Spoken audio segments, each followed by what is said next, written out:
Até 2050, a população mundial deve chegar a 9 bilhões. Hoje, com um pouco mais de 7, não alimentamos uma a cada 9 pessoas. Para essa conta fechar, precisamos mudar o nosso olhar sobre a produção agrícola, mudar a nossa forma de produzir, distribuir e consumir o alimento. Diferente de todos os outros seres que habitam esse planeta, nós destruímos o lugar onde vivemos, plantamos o que não serve para comer, envenenamos o nosso próprio alimento e já estamos pagando um custo amargo por tudo isso. O planeta está em crise e sabemos que para conseguir alimentar a todos, só produzir em maior quantidade não dá resultado. As mudanças já começaram. Nós vamos conhecer pessoas que estão construindo esse novo paradigma. Elas vão nos ajudar a escrever mais uma página do Manual de Sobrevivência para o século XXI e mostrar que é possível produzir mais, com mais qualidade e em harmonia com a natureza.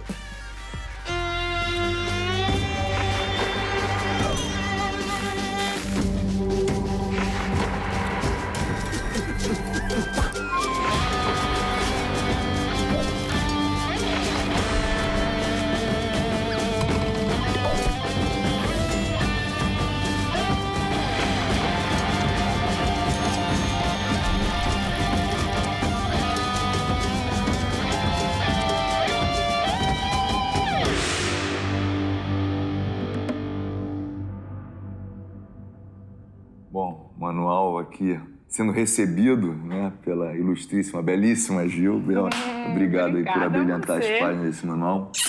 Oba! Muito bom. Me fala um pouco, qual é a função terapêutica do alimento? Bom, eu vejo o alimento como uma grande fonte de saúde, mas também um grande provocador de doença. Depende muito de como a gente come, de quanto a gente come e quando a gente come, né? Eu acho que se a gente tem essas 3 palavrinhas em mente na hora que a gente vai fazer uma refeição, a gente consegue se alimentar de uma maneira muito mais correta e inteligente, né? De acordo com o nosso corpo. Eu falo, por exemplo, como a gente deve comer. Enfim, morei muito tempo fora, via pessoas comendo, enfim, pizza andando na rua, sabe? A pessoa come muito rápido, não mastiga, não presta atenção naquilo que está comendo. Isso pode causar um problema alimentar, pode fazer com que você coma mais do que você precise. Sempre ouvi do meu pai que a diferença entre o veneno e o remédio está na dose, né? Então, assim, a quantidade pode alterar completamente a qualidade de um alimento. Se a gente come muito de uma coisa muito boa, pode ser ruim. Então, assim, a gente tem que entender que a quantidade, né, o quanto de comida é importante. A outra questão é o quando que a gente tem que comer. Eu acredito que a gente só deve comer quando a gente sente fome, né? Que a gente tem um relógio biológico que vai dizer pra gente a hora que a gente sente fome. Não é o relógio, né, do pulso que vai dizer, ó, passaram 3 horas, você tem que comer. Só depois de 20 minutos, mais ou menos, que o cérebro recebe a mensagem que a gente está satisfeito. Então, se você come um prato correndo em 5 minutos, você ainda não sabe que está satisfeito, entendeu? O Brasil tem uma diversidade de alimentos incrível, né? Então, essa coisa de que você acaba o sul comendo a mesma coisa que o norte, que o centro-oeste, né? A gente cria um tipo de alimentação só para as pessoas. Aqui no Brasil, que a gente tem biomas diferentes, climas diferentes, né? Regiões totalmente diferentes. De você ter todo mundo tomando de café da manhã pão francês com margarina e um achocolatado, é uma loucura. É uma loucura. Se você preserva a tradição de um povo, você está consumindo produtos locais, você está consumindo produtos muito provavelmente de agricultura familiar, né? Muito mais sustentável. Então, eu acho que comer de acordo com a estação, com o clima, com a região que você está, isso é super importante para a saúde e para a cultura e para a preservação da cultura de um povo.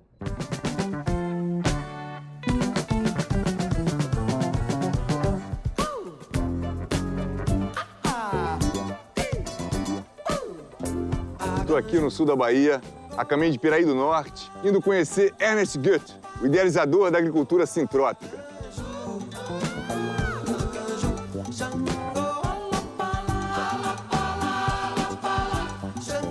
O Ernest é suíço e veio morar no Brasil na década de 80. A fazenda onde ele vive com a família, no passado, era uma área completamente degradada. E a partir de um sistema inspirado no funcionamento da natureza, essa terra voltou a produzir.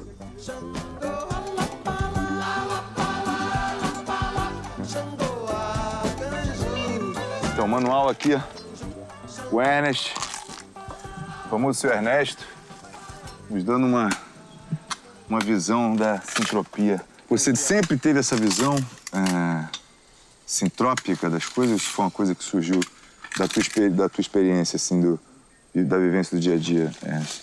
É o seguinte, sintropia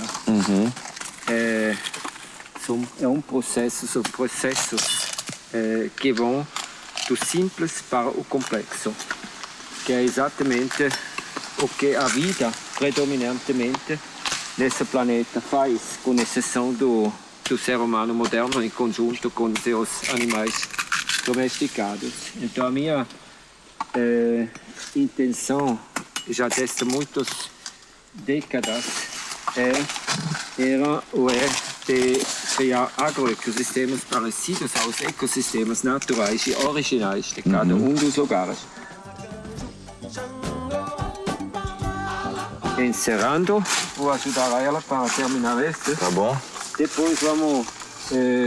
Seu facão? Ele tem dois aqui. 2 tamanhos.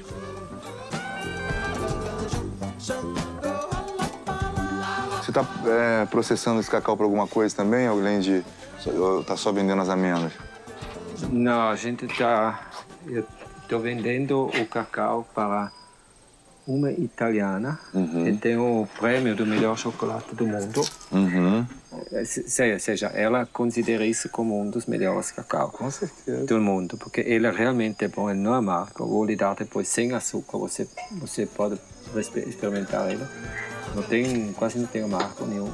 Ele fica qualidade de cacau, de chocolate, sem nada mesmo.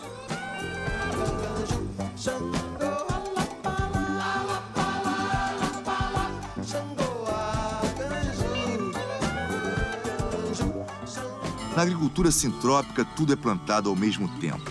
As árvores, combinadas com o cultivo de alimentos, geram matéria orgânica e protegem o solo.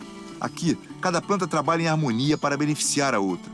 Em uma floresta de alimentos, as plantas se desenvolvem conforme a sucessão natural e a estratificação, ou seja, uma agrofloresta é formada por plantas de alturas e idades variadas.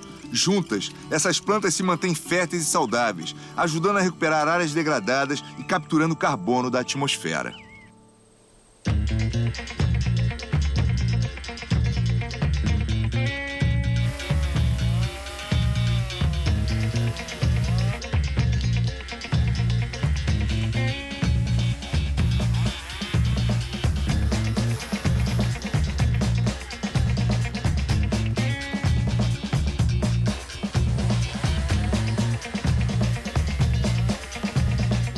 Me fala o que você está pensando aqui, que momento você está nesse processo? Então, eu tive que derrubar umas árvores aqui para liberar o sol para as placas solares que abastecem a bomba. E como eu sou filha dele, eu me senti culpada por isso e decidi fazer uma coisa boa nessa área, que é um plantio novo, onde vou plantar banana que eu preciso para o beneficiamento, que é o que me sustenta. Mamão, que é para o meio termo, assim, vou colher banana, primeiro o mamão, depois a banana. Aí eu vou plantar de sementes, cacau, jaca, sombreiro, o que eu achar de sementes de árvores que são boas para sombra, que vão bem junto com o cacau, eu vou plantar aqui de semente. Aí nas entreleiras, para não crescer mais esse mato que a gente não quer, vou plantar capim. E junteira, que é uma planta que é boa para matéria orgânica, para criar biomassa, e é boa para sombra para o cacau futuramente também. Aí, aproveitando já que a gente está abrindo a área, vou fazer uma mini roça, ou seja, vou introduzir o inhame junto na leira, plantar mandioca e milho, Então, fazer uma roça para chegar ter numa- pra ter uma alimento roça no de cacau. início e depois, futuramente, ter uma roça de cacau produtiva com mais árvores e árvores mais novas também que acompanham ele. E aqui me explica essa máquina aí, deixa eu ver se eu consigo operar isso.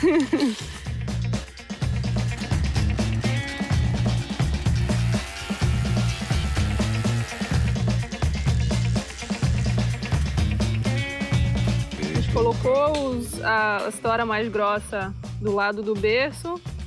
Como se fosse um corredor, né? Exatamente. E aí colocou toda a matéria orgânica, Da galhos jaqueira que mais você finos, derrubou. mais grossos, no meio da jaqueira que eu derrubei. No meio, e agora a gente vai ficar com a motosserra também, que vai facilitar tanto o plantio quanto o crescimento das outras plantas depois e a decomposição da matéria orgânica. Nunca fui predado, ainda não tô vencido. A ilusão vem de fora, o sujeito se engana. Quando o tempo demora, a saudade. Então agora vamos afastar a matéria orgânica para plantar as mudas. Ah, então tá.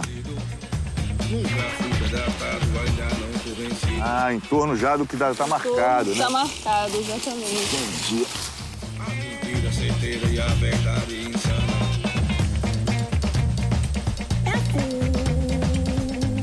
O Ernest aprova de que alternativas ao sistema de plantio tradicional e ao modelo agroquímico são reais, acessíveis e vêm ganhando cada vez mais força.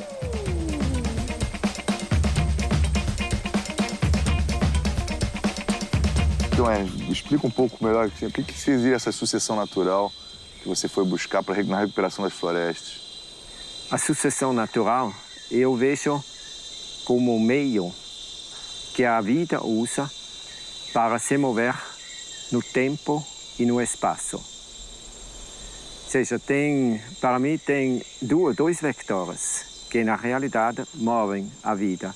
Uma é a funcionalidade dela em relação ao planeta. Ou seja, eu vejo bem claramente a vida faz parte do instrumentário que o planeta Terra se criou para realizar a sua estratégia complexificadora de ser.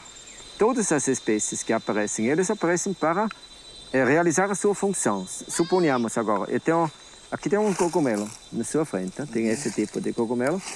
Tem outros cogumelos também, aqui era um. Ele está transformando essa madeira. E aí agora, atrás dele, já vem as radicelas das plantas e participam nesse processo. Ou seja, não é uma concorrência e competição fria, senão é um macro-organismo. E as relações entre eles, mais uma vez, baseado no amor incondicional e na cooperação. Porque se for concorrência e competição fria, nós teríamos a mesma coisa como a gente, como ser humano moderno, causa no planeta. Ela age dessa forma e acha que os outros agem dessa forma. Aí o submetido a esse princípio, ele se recusa. Será que o que a gente faz, tal de melhorar plantas, adequar elas às condições que a gente as oferece, é o inteligente, ou talvez não seria mais inteligente a gente buscar formas de cultivar as plantas em que elas se sentem bem.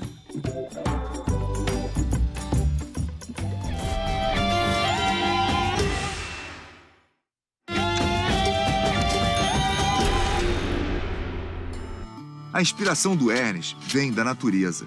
A agricultura sintrópica integra a produção do alimento ao ciclo natural de vida da floresta, numa dinâmica em que cada ser vivo tem seu papel na cadeia e contribui para que a vida se torne cada vez mais abundante. Um sistema que tem como base a interação entre as espécies, bichos, insetos, plantas e onde o homem também tem o seu papel.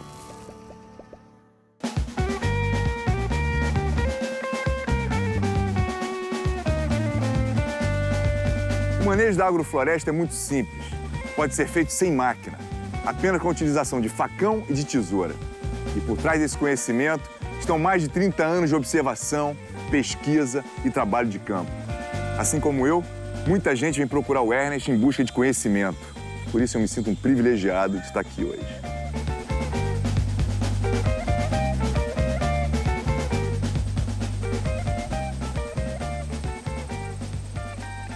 Quando eu faço as intervenções de poda no sistema, a primeira coisa é embaixo. Eu tenho aqui embaixo várias plantas. Aqui é uma mirtácea. Ela é uma fruta. Esse aqui não foi eu, foi um pássaro que achou ela. Trouxe. Bom, E tá bom. deixa ela aí, ela tá... Aí ela está bom. Esta aqui, no entanto, você vê que já foi cortada uma vez. É uma laurácea. Eu não vou matar ela, eu só estou podando ela, que ela é de sistema que eu diria de acumulação. Seja um sistema que não alimenta animais de porte grande.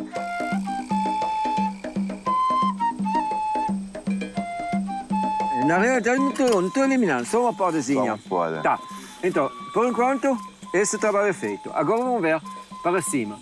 Nós temos aqui a bananeira, eu tenho essa laranjeira, eu tenho os cacaueiros no entorno. Tá. E claramente tem uma superposição da laranjeira com as outras plantas.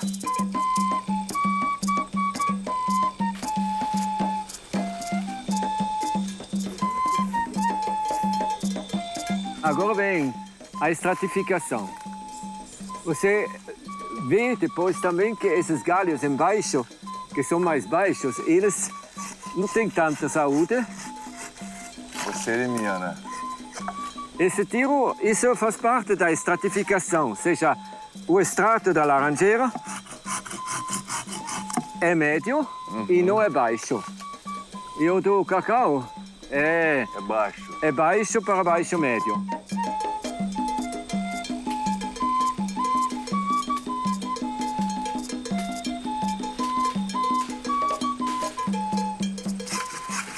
Ah, aquele...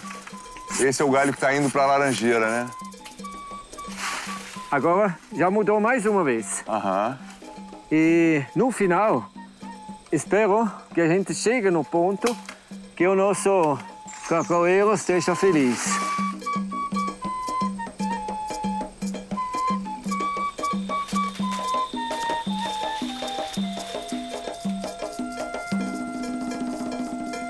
Agora vamos para uma área que eu plantei 2010 e 2011. Que é uma área que foi de outra forma plantada que esta, ou seja, aquela foi derrubado tudo e plantado tudo de novo.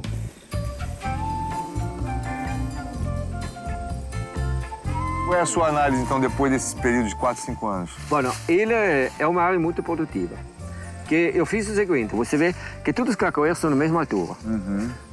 Aqui nesse 1,20 m, 1,30 m a copa.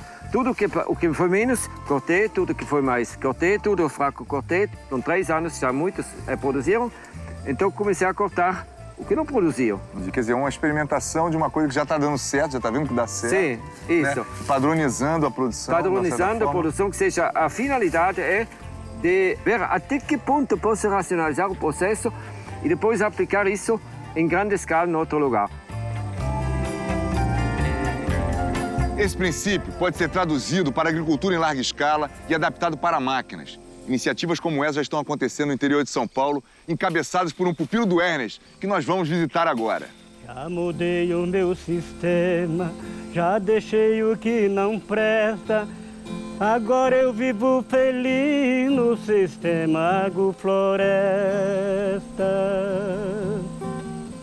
Os passarinhos no rancho em volta já fazem festa. A lua só me clareia no sistema agrofloresta. Namastê, fala um pouco desse processo todo que a gente vai entrar aqui com a agrofloresta. Então, esse aqui é o ponto de partida, né? A gente está num solo bom, né? Um solo vulcânico, um solo basalto, né? Só que é um solo que ele está morto, né? Desde a época do café, né? Que tem um histórico de café na região. E mais recente a cana-de-açúcar, né? Então a gente precisa trazer vida para ele de volta, né? E uma forma da gente fazer isso é com a matéria orgânica, né? E para a gente tem sido muito importante a mecanização, né? Geralmente a mecanização está atrelada, as pessoas acham que está atrelada à expulsão do homem no campo, né? Mas a gente vê não, né? Se tiver uma maquininha que ajude a preparar o solo, uma maquininha que ajude a trazer essa palha aqui para o canteiro, para a leira, né? Isso tem ajudado muitas famílias aqui em Ribeirão, principalmente nesse início, né? São máquinas adaptadas, né? O Ernest vinha fazendo um trabalho antigo, né, de adaptar essas máquinas na fazenda da Toca, né? E a gente tem replicado essa tecnologia aqui no assentamento, né?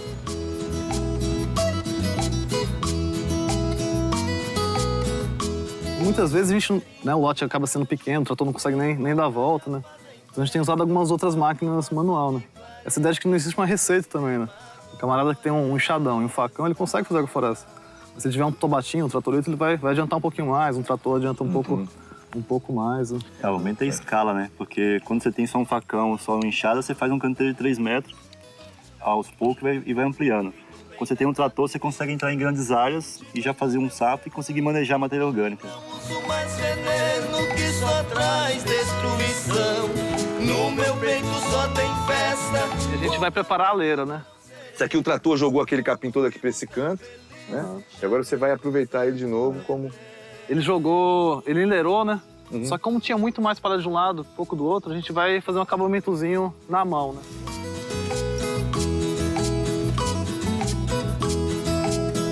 Então tá plantando a glicídia, né?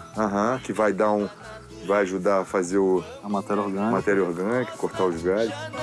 Mais veneno com uma bomba nas costas. O que a gente escolheu? A gente escolheu árvores que sejam boas de poda, né? E que cresçam bem aqui nessa região, né? Então, entre as árvores tem a mutamba, né? Tem a aroeira, tem a pimenteira. Tem a pimenteira. Muito boa também de comercialização, a questão da aroeira pimenteira.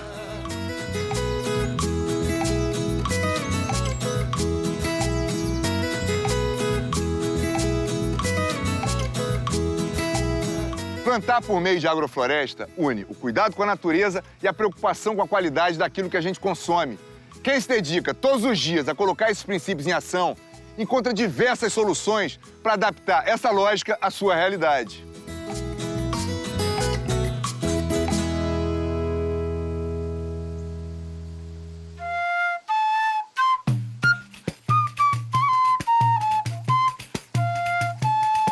O sistema de agrofloresta, ele tem a capacidade não só de recuperar qualquer bioma, como também produzir alimento para grandes populações. Para o agricultor agroflorestal, não existe área degradada, existe área mal manejada.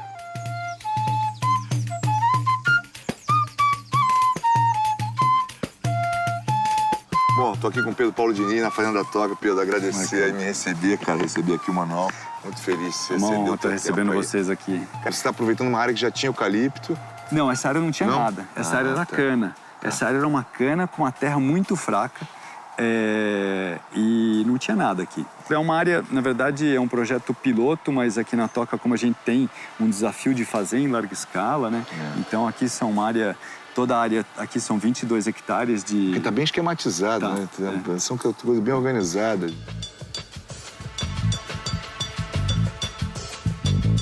Com 2 anos tendo implementado já desse jeito e desse tamanho, me anima muito, que mostra o potencial que tem esse sistema. Assim. Aqui a gente tem basicamente um sistema que o carro-chefe é fruticultura, então tem limão aqui, manga ali, banana sempre em todas as linhas, o eucalipto também com a função de tá gerando sombra, muita matéria orgânica e a madeira no futuro, né? Então, quer dizer, daqui a pouco a gente pode esperar num produto da Toca, produtos de agrofloresta, em grande escala, né? A gente ter acesso a essas frutas. Algumas das frutas nossas, como a própria tangerina, a citricultura, já estão em sistemas agroflorestais. Então, já estão no suco, então? Já estão no suco. É um suco de... Já é um suco agroflorestal. Genial. A produção de fruticultura, a gente passou por um grande aprendizado para a gente, né? Porque a gente pegou uma fazenda que era uma produção convencional de laranja e falou, vamos encarar o desafio de transformar isso daqui tudo em orgânico. E foi Deu uma podada na Fazenda Toca, né? Deu uma podada. Foi um grande desafio de transformar tudo para orgânico e difícil, né? Porque você pega um sistema que já estava doente, sendo tratado, eu faço o paralelo, que ele estava sendo tratado ali com antibiótico, a gente começou a tratar com uma homeopatiazinha e difícil, né? Prosperar. Mas deu bastante laranja por um bom tempo. E agora com os pomares já chegando no final, a gente tomou a decisão de trocar os sistemas que eram monoculturais, orgânicos, e implementar sistemas agroflorestais. A gente tem um grande desafio para os próximos 3 anos de implementar 450 hectares de agroflorestas. Sistematizados. Sistematizados. O carro-chefe vai ser ainda a citricultura, mas bem diversificado, com madeira de lei, madeira nativa, tal, nessas áreas todas. E isso é um desafio, mas a gente sente bastante segurança hoje de estar indo para esse projeto e, na verdade, a gente está começando já a implementar.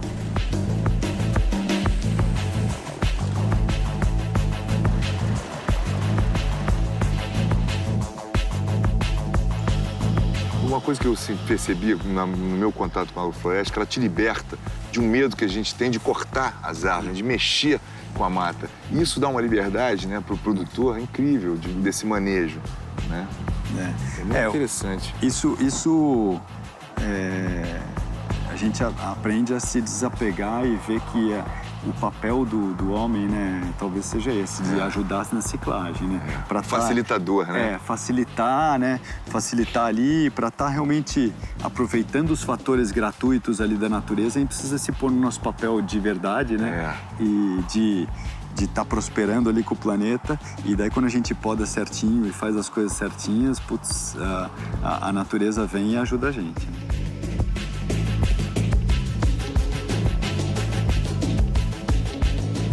Há muito tempo, o homem tenta dominar a natureza, abrindo espaço para as lavouras com fogo, com enxada, com máquinas pesadas, sem lembrar que plantar está na nossa essência. Nós também somos parte da natureza. Mais do que isso, nós temos a capacidade de recriar a vida.